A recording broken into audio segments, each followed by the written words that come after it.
नमस्कार।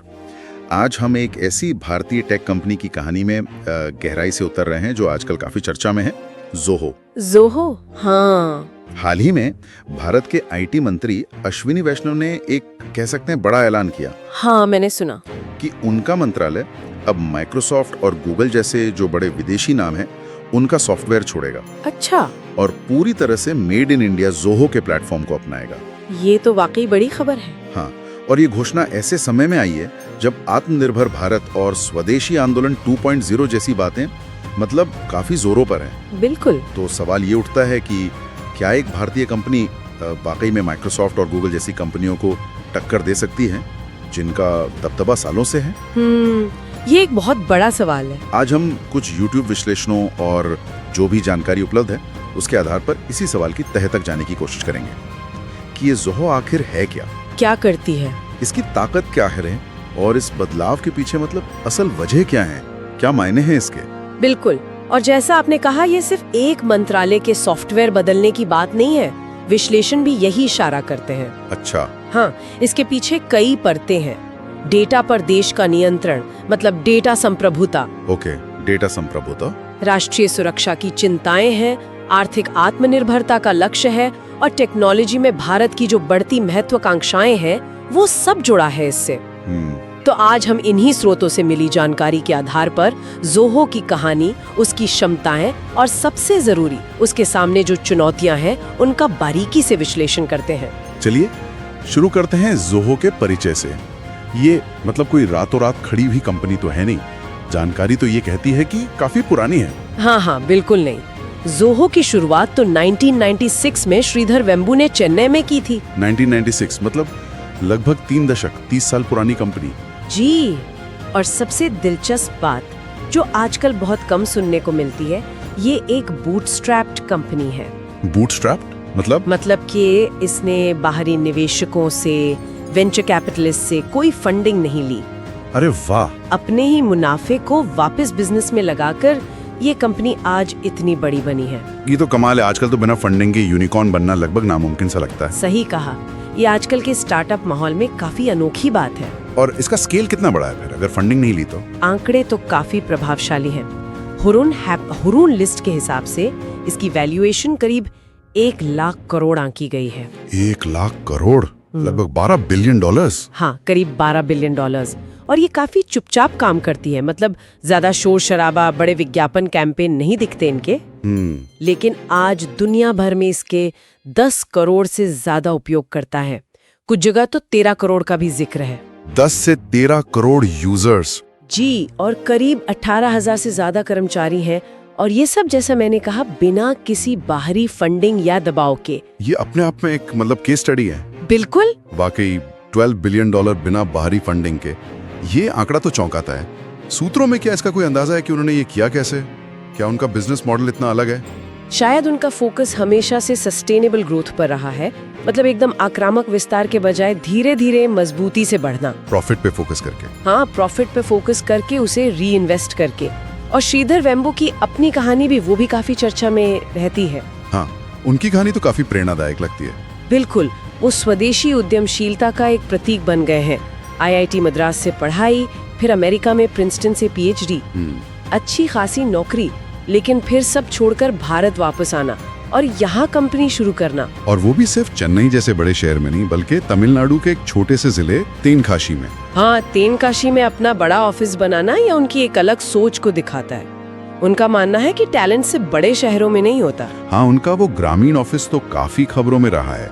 और उनका वो हालिया बयान भी तो बहुत वायरल हुआ था, H1B वीजा वालों को लेकर। हाँ, बिल्कुल। उन्होंने H1B वीजा की दिक्कतों का सामना कर रहे भारतीयों से अपील की थी कि भारत वापस आएं और देश के लिए काम करें। उन्होंने कहा कि अगर प्रतिभाशाली युवा वापस आकर अगले 5 साल भारत के लिए लगकर काम करें, तो हम टेक्नोलॉजी में दुनिया को टक्कर दे सकते हैं। ये बयान तो काफी चर्चा में रहा था। ब्रेन ड्रेन की जगह ब्रेन गेन की बात। जी, और ये अमेरिका में H1B वीजा को लेकर जो अनिश्चितता चल रही है, उस बीच आया था। ये उनकी, कह सकते हैं, राष्ट्रवाद की भावना और भारत की क्षमता में विश्वास को दिखाता है। चलिए, ये तो हुई कंपनी और फाउंडर की बात। अब आते हैं असल मुद्दे पर। ज़ोहो बनाता क्या है? प्रोडक्ट्स क्या हैं? हाँ, ये महत्वपूर्ण है। वाकई इतने सक्षम हैं कि माइक्रोसॉफ्ट और गूगल की जगह ले सकें, जैसा कि आईटी मंत्री का कदम इशारा कर रहा है। देखिए, स्रोतों के विश्लेषण के आधार पर कहें तो जोहो के पास एक बहुत बड़ा सॉफ्टवेयर सूट है। 55 से ज्यादा अलग अलग बिजनेस एप्लीकेशंस हैं उसमें। 55 से ज्यादा? जी। अगर हम उन प्रोडक्ट्स की बात करें जो सीधे सीधे माइक्रोसॉफ्ट ऑफिस या गूगल वर्कस्पेस के विकल्प हैं, तो लिस्ट कुछ ऐसी है। बताइए। ईमेल के लिए जैसे जीमेल या आउटलुक है, तो इनके पास है जोहो मेल। ओके, जोहो मेल। डॉक्यूमेंट्स बनाने, एडिट करने के लिए जैसे MS वर्ड या गूगल डॉक्स है, तो उसका विकल्प है जोहो राइटर। जोहो राइटर, ठीक है। स्प्रेडशीट्स के लिए जैसे MS एक्सेल या गूगल शीट्स, उसकी जगह है जोहो शीट। Zoho sheet. और प्रेजेंटेशंस बनाने के लिए MS पावर पॉइंट या गूगल स्लाइड्स का जवाब है जोहो शो। जोहो शो, मतलब पूरा का पूरा ऑफिस सूट ही है इनके पास। हाँ, पूरा ऑफिस सूट। आईटी मंत्री ने भी अपने ट्वीट में लिखा था कि उन्होंने अपना प्रेजेंटेशन जोहो शो पर ही बनाया था। जी हाँ। लेकिन यहाँ एक सवाल है, क्या ये सिर्फ नाम के विकल्प हैं या फीचर्स के मामले में भी टक्कर देते हैं? क्या कहते हैं सूत्र? मिली जानकारी के मुताबिक जोहो राइटर और शीट जैसे जो टूल्स हैं, वो रोजमर्रा के ज्यादातर कामों के लिए काफी सक्षम है, बल्कि कई मामलों में यूनिक फीचर्स भी देते हैं। अच्छा। हालांकि कुछ विश्लेषण ये भी कहते हैं कि शायद जोहो शो जैसे टूल में अभी भी वो बहुत एडवांस्ड एनिमेशंस या डिजाइन टेम्पलेट्स की उतनी वैरायटी ना हो जितनी पावर पॉइंट में मिलती है। हाँ। या फिर एक्सेल के जो बहुत ही जटिल मैक्रोज और डेटा एनालिसिस फीचर्स हैं, वो शायद जोहो शीट में उस लेवल पर ना मिले। तो एक फीचर गैप हो सकता है। हाँ, ये फीचर गैप एक चुनौती हो सकती है। इस पर हम बाद में और बात करेंगे। ठीक है। ऑफिस स्वीट के अलावा और कौन से प्रोडक्ट्स हैं जो आजकल चर्चा में हैं? हाल ही में इनके 2 और प्रोडक्ट्स ने काफी ध्यान खींचा है। कौन से? एक तो है व्हाट्सएप के विकल्प के तौर पर उनका messaging app Arattai.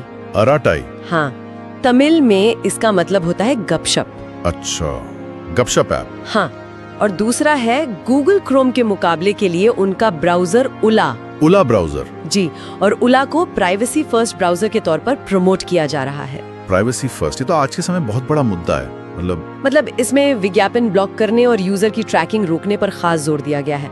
No ads, no trekking, ये उनका दावा है। ये तो काफी आकर्षक लगता है। डेटा प्राइवेसी की चिंता तो सबको है आजकल। उला में और क्या खास है? उला में कुछ और भी दिलचस्प फीचर्स हैं। जैसे इसमें ना आप अलग अलग प्रोफाइल या मोड बना सकते हैं। मोड?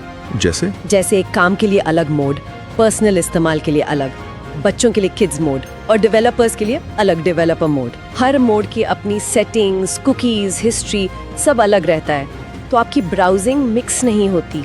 ये तो बढ़िया है। और इसमें नोट्स लेना, टू डू लिस्ट बनाना, पासवर्ड मैनेज करना जैसे प्रोडक्टिविटी टूल्स भी इंटीग्रेटेड है। और एक और बात, इसे भारत सरकार के इलेक्ट्रॉनिक्स और IT मंत्रालय ने जो वेब ब्राउजर डेवलपमेंट चैलेंज करवाया था, उसमें इनाम भी मिला है। अरे वाह, ये तो काफी इनोवेटिव लग रहा है। हाँ। और इनके एक और प्रोडक्ट का जिक्र बार बार आता है, खासकर बिजनेस सर्कल्स में, CRM। हाँ, CRM। सुना है Amazon, Netflix, मर्सिडीज बेंज जैसे बड़े नाम इसके ग्राहक हैं। ये CRM आखिर चीज क्या है और क्यों इतना महत्वपूर्ण है? आपने सही कहा। Zoho CRM, customer relationship management, शायद उनका सबसे जाना माना और सफल प्रोडक्ट है। CRM सॉफ्टवेयर बेसिकली कंपनियों को अपने ग्राहकों के साथ रिश्ते संभालने में मदद करता है। रिश्ते संभालने में मतलब? आसान भाषा में समझे तो जब आप किसी कंपनी के कस्टमर केयर से बात करते हैं या उन्हें ईमेल भेजते हैं या उनकी वेबसाइट पर कुछ करते हैं, तो ये सारी जानकारी CRM सिस्टम में दर्ज होती है। ओके। इससे कंपनी को आपकी जरूरतें समझने, आपकी शिकायतों का जल्दी समाधान करने और आपको एक बेहतर अनुभव देने में मदद मिलती है। अच्छा, तो कस्टमर का पूरा इंटरेक्शन एक जगह? बिल्कुल। आज के कॉम्पिटिटिव बाजार में अच्छा कस्टमर रिलेशनशिप मैनेजमेंट किसी भी बिजनेस की सफलता के लिए बहुत जरूरी है, और जोहो इस फील्ड में दुनिया के टॉप प्लेयर्स में से एक है। और बड़े ब्रांड्स का इसे इस्तेमाल करना तो इसकी काबिलियत का सबूत है ही। सही कहा। Amazon, Netflix, मर्सिडीज बेंज जैसे नाम अगर इसे इस्तेमाल कर रहे हैं, तो इसमें दम तो होगा। समझ गया। तो जोहो के पास प्रोडक्ट्स की एक लंबी चौड़ी रेंज है। अब वापस आते हैं उस सवाल पर कि सरकार अचानक जोहो पर इतना जोर क्यों दे रही है। हाँ, ये अहम सवाल है। आईटी मंत्री का ये कदम क्या सिर्फ एक मतलब सांकेतिक इशारा है, या इसके पीछे कोई गहरी रणनीतिक वजह है? इसे कुछ लोग स्वदेशी मूवमेंट 2.0 क्यों कह रहे हैं? देखिए, विश्लेषणों से कई मुख्य कारण उभर कर सामने आते हैं। जैसे? पहला और सबसे स्पष्ट कारण तो है सरकार का आत्मनिर्भर भारत और स्वदेशी टेक्नोलॉजी को बढ़ावा देने पर जोर। हाँ, वो तो है ही। आईटी मंत्री का खुद जोहो अपनाना, जैसा आपने कहा, एक तरह से लीडरशिप बाय एग्जाम्पल है। खुद करके दिखाना। हाँ, कि दूसरों को प्रेरित करने के लिए देखो हम खुद कर रहे हैं। और दूसरा कारण शायद डेटा से जुड़ा है, जिसका जिक्र आपने शुरू में किया था। बिल्कुल। दूसरा सबसे महत्वपूर्ण कारण है डेटा संप्रभुता, यानी डेटा सॉवरेनिटी। डेटा संप्रभुता, ये आजकल बहुत सुनने में आ रहा है। हाँ, ये आज की डिजिटल दुनिया में एक बहुत बड़ा मुद्दा बन गया है। इसका सीधा मतलब है कि किसी देश के नागरिकों और सरकार का डेटा उसी देश की भौगोलिक सीमाओं के भीतर रहे और उसी देश के कानूनों के तहत स्टोर और प्रोसेस हो। लेकिन अभी ऐसा नहीं होता। ज्यादातर नहीं।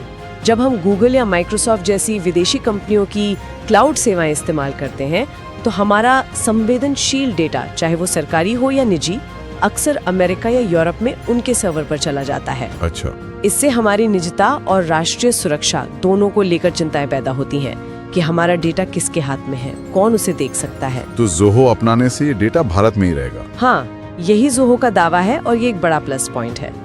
जोहो ने ये स्पष्ट किया है कि वो भारतीय ग्राहकों का डेटा भारत में ही स्टोर करते हैं। कहाँ पर? उनके डेटा सेंटर्स मुंबई, दिल्ली, चेन्नई में है और जल्द ही ओडिशा में भी एक बड़ा डेटा सेंटर बन रहा है। ओके। और एक और खास बात जो सूत्रों में बताई गई है, जोहो अपना इंफ्रास्ट्रक्चर चलाने के लिए Amazon वेब सर्विसेज या Microsoft Azure जैसी विदेशी क्लाउड सेवाओं पर निर्भर नहीं है। मतलब उनका अपना क्लाउड है। हाँ, उनका अपना पूरा टेक्नोलॉजी स्टैक है।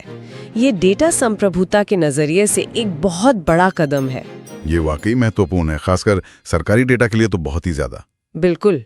और आर्थिक पहलू भी तो होंगे। सुनने में आया है कि माइक्रोसॉफ्ट और गूगल जैसी कंपनियों का प्रोडक्टिविटी सॉफ्टवेयर मार्केट में 80% से ज्यादा कब्जा है। हाँ, आर्थिक पहलू भी बहुत बड़ा है। ये तीसरा मुख्य कारण है। क्या है वो? देखिए, अभी हम गूगल और माइक्रोसॉफ्ट जैसी विदेशी कंपनियों को उनकी सेवाओं के लिए हर साल करोड़ों डॉलर विदेशी मुद्रा में चुकाते हैं। फॉरेन करेंसी में पेमेंट। जी, ये पैसा देश से बाहर जाता है, हमारे फॉरेक्स रिजर्व पर असर पड़ता है।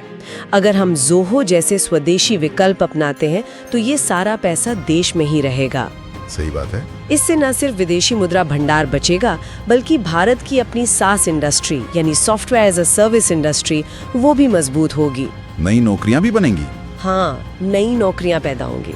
पर एक और बात, जैसा कि सूत्रों में बताया गया है, जोहो के प्लान्स अक्सर माइक्रोसॉफ्ट और गूगल के मुकाबले सस्ते भी होते हैं। अच्छा, सस्ता भी है। हाँ, तो लागत में भी बचत हो सकती है, खासकर बड़े पैमाने पर अपनाने पर। डेटा सुरक्षा हो गई, आर्थिक बचत हो गई, और कोई रणनीतिक पहलू भी है इसमें? हाँ, चौथा महत्वपूर्ण कारण है रणनीतिक स्वायत्तता यानी स्ट्रेटेजिक ऑटोनॉमी। स्ट्रेटेजिक ऑटोनॉमी, ये क्या है? आज का जो जियोपॉलिटिकल माहौल है वो तेजी से बदल रहा है। स्ट्रेटेजिक ऑटोनॉमी का मतलब है कि किसी देश को अपनी जरूरी चीजों के लिए, खासकर टेक्नोलॉजी जैसी महत्वपूर्ण चीजों के लिए, विदेशी ताकतों या कंपनियों पर बहुत ज्यादा निर्भर नहीं होना चाहिए। क्यों? सोचिए, अगर भविष्य में कभी किसी देश के साथ भारत के संबंध बिगड़ते हैं तो क्या वो देश अपनी कंपनियों को ये नहीं कह सकता कि भारत में अपनी सेवाएं बंद कर दो? हाँ, ये तो हो सकता है। या हमारे डेटा तक पहुंचने का दबाव नहीं बना सकता? ये खतरा हमेशा बना रहता है। अगर हमारे पास अपने स्वदेशी विकल्प मौजूद है तो हम ऐसी किसी भी स्थिति का सामना करने के लिए बेहतर तैयार होंगे। मतलब हम दूसरों पर निर्भर नहीं रहेंगे। बिल्कुल, हम अपनी डिजिटल जरूरतों के लिए आत्मनिर्भर होंगे। कुछ हद तक चीन ने हुआई, अलीबाबा क्लाउड जैसे अपने विकल्प बनाकर यही करने की कोशिश की है। ये सारे तर्क सुनने में तो बहुत मजबूत लगते हैं। डेटा हमारे पास, पैसा हमारे पास, कंट्रोल हमारे पास, लेकिन हाँ, एक लेकिन तो है। क्या ये सब इतना आसान है? गूगल और माइक्रोसॉफ्ट जैसी खरबों डॉलर की कंपनियां हैं ये, जिनके प्रोडक्ट्स दुनिया भर में करोड़ों अरबों लोग रोज इस्तेमाल करते हैं। क्या उन्हें हटाना जोहो के लिए वाकई संभव है? इसमें चुनौतियां क्या हैं? चुनौतियां बहुत बड़ी हैं और शायद फायदों से भी ज्यादा ध्यान देने लायक हैं। विश्लेषणों में इन पर काफी जोर दिया गया है। इन्हें हल्के में नहीं लिया जा सकता। क्या है वो चुनौतियां? सबसे पहली और शायद सबसे बड़ी चुनौती है फीचर गैप और इनोवेशन की रफ्तार। Feature gap? हाँ, देखिए, माइक्रोसॉफ्ट और गूगल पिछले कई दशकों से इन प्रोडक्ट्स पर अरबों dollar research and development R&D में लगा रहे हैं। उनके पास एडवांस्ड आर्टिफिशियल इंटेलिजेंस AI क्षमताएं हैं, जैसे माइक्रोसॉफ्ट का को-पायलट या गूगल का जेमिनी, ये अब उनके ऑफिस स्वीट में गहराई से इंटीग्रेटेड हो रहे हैं। हाँ, एआई तो हर जगह आ रहा है। और उनका एक बहुत मजबूत इकोसिस्टम है जहां उनके सारे प्रोडक्ट्स सर्विसेज आपस में एकदम जुड़े हुए हैं। सही बात। उन ज़ोहो को इस लेवल की फंक्शनैलिटी, एआई इंटीग्रेशन और इकोसिस्टम बनाने में अभी समय लग सकता है। उन्हें लगातार बहुत तेजी से इनोवेट करना होगा, सिर्फ बराबरी करने के लिए नहीं बल्कि आगे निकलने के लिए। यानी सिर्फ बेसिक फीचर देना काफी नहीं होगा, एडवांस लेवल पर मुकाबला करना होगा। और दूसरी चुनौती क्या हो सकती है? दूसरी बड़ी चुनौती है माइग्रेशन और इंटरऑपरेबिलिटी। माइग्रेशन मतलब पुरानी फाइलों को नए सिस्टम पर लाना। सोचिए, सरकारी दफ्तरों या बड़ी कंपनियों में सालों पुराने लाखों करोड़ों फाइलें होंगी, सब Microsoft Word, Excel, PowerPoint format में। बिल्कुल। उन सभी को बिना डेटा लॉस के, बिना फॉर्मेटिंग बिगड़े ज़ोहो राइटर शीट शो में लाना एक बहुत बड़ा तकनीकी काम है। इसे कहते हैं डेटा माइग्रेशन। यह आसान नहीं होता। इसके अलावा कंपनियों के जो दूसरे सॉफ्टवेयर सिस्टम्स होते हैं, जैसे अकाउंटिंग का, एचआर का, उन्हें ज़ोहो के सूट के साथ ठीक से काम करने लायक बनाना, यानी इंटरऑपरेबिलिटी, ये भी एक जटिल प्रक्रिया हो सकती है। इसमें काफी समय और पैसा लग सकता है। हाँ, समय, पैसा और विशेषज्ञता तीनों लगेंगे। और लोगों की आदतें बदलना, ये भी तो एक बड़ा चैलेंज होगा। बिल्कुल, ये तीसरी बड़ी चुनौती है, यूजर रेजिस्टेंस। User resistance? हाँ। भारत में करोड़ों लोग हैं, स्कूल कॉलेज के छात्र, ऑफिस कर्मचारी, जो सालों से माइक्रोसॉफ्ट ऑफिस या गूगल वर्कस्पेस इस्तेमाल कर रहे हैं। हाँ, हाथ सेट हो चुका है उस पर। बिल्कुल, उनके हाथ उस इंटरफेस पर, उन शॉर्टकट्स पर सेट हो चुके हैं। उन्हें एकदम से एक नए सॉफ्टवेयर पर शिफ्ट होने के लिए कहना आसान नहीं होगा। ट्रेनिंग देनी होगी और फिर भी कई लोग बदलाव का विरोध कर सकते हैं, या काम धीमा होने की शिकायत कर सकते हैं, या पुराने सिस्टम पर ही लौटना चाह सकते हैं। यूजर अडॉप्शन एक धीमी और मुश्किल प्रक्रिया हो सकती है। ये तो अंदरूनी चुनौती हुई। क्या बाहरी दुनिया के साथ तालमेल बिठाने की भी कोई चुनौती है? हाँ, वो भी है। चौथी चुनौती है वैश्विक अनुकूलता, ग्लोबल कंपैटिबिलिटी। देखिए, भारत में बहुत सी मल्टीनेशनल कंपनियां काम करती हैं। उनके ग्लोबल ऑपरेशंस आमतौर पर माइक्रोसॉफ्ट या गूगल के स्टैंडर्ड प्लेटफॉर्म्स पर ही चलते हैं। सही है। उनके लिए ये मुश्किल हो सकता है कि वो सिर्फ भारत में अपने कर्मचारियों के लिए ज़ोहो इस्तेमाल करें और बाकी दुनिया में दूसरा सॉफ्टवेयर। इससे फाइलों का लेन देन, कोलैबोरेशन, सब में दिक्कतें आ सकती हैं। सरकार ने कहा, और बहुत सारे सरकारी विभाग, पीएसयू, शिक्षण संस्थान, सब एक साथ ज़ोहो पर शिफ्ट होने का फैसला कर लें, तो क्या ज़ोहो इसके लिए तैयार है, इतना बड़ा लोड संभालने के लिए? ये एक बहुत बड़ा सवाल है और ये हमारी पांचवी बड़ी चुनौती है, स्केलेबिलिटी। यानी अचानक से बहुत बड़े पैमाने पर यूजर्स को संभालने की क्षमता।